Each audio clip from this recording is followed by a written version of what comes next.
It has been more than 200 days since Israel launched its brutal war in Gaza, leaving behind a trail of death and destruction.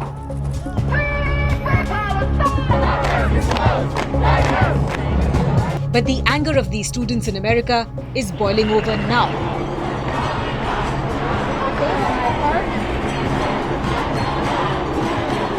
Columbia University, Yale University, New York University, Princeton University, the University of Texas.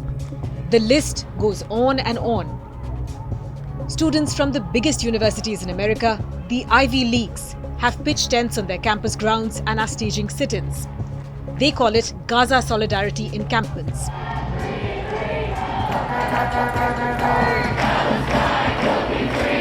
The students are protesting against not just the war in Gaza, but also the US's continuous support to Israel.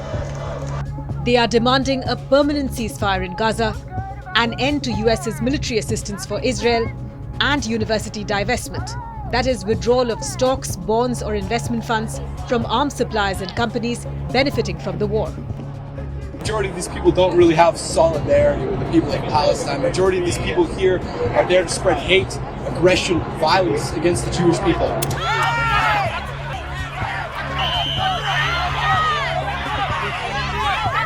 While these students are protesting in support of Palestine and Gazans, on the flip side, several Jewish student groups have labelled these demonstrations as anti-Semitic.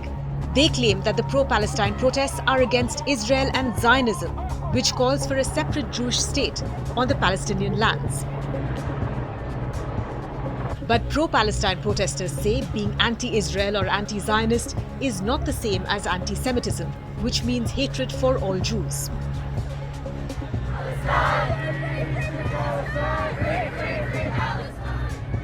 Staring at unprecedented protests, many universities cancelled classes, closed off buildings, and announced that they will switch to hybrid learning for the remainder of the semester.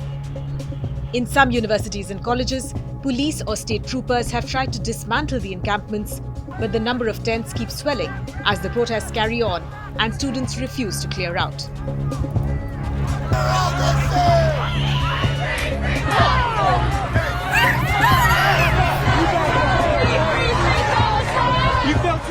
So how have the authorities responded? By arresting hundreds of students. At Columbia University, which was the epicenter of the protests, police first tried to clear the encampment by arresting more than 100 protesters. But the move backfired, inspiring students across the country and motivating protesters at Columbia to regroup. The Harvard Undergraduate Palestine Solidarity Committee faces suspension and potential expulsion if it does not stop all organizational activities for the remainder of the 2024 semester. US House Speaker Mike Johnson landed up at Columbia University and was met with boos and get-out chants. Johnson visited the campus just after shepherding a $26 billion aid package for Israel through Congress, while Johnson spoke out about Jewish students hiding in fear. His voice could barely be heard by protesting students who told him to get off their campus. My message to the students inside the encampment is go back to class and stop the nonsense. The student protests have created a new challenge for President Joe Biden as he resists calls to cut off US support for Israel, even as he seeks re-election. Biden is hoping that the protests are a passing distraction from his administration pressing forward with negotiations for a ceasefire and the release of hostages still held by Hamas. But they could build momentum towards the Democratic National Convention in Chicago in August, potentially triggering scenes of violence and unrest, just like the student protests against the Vietnam War during the party's convention there in 1968.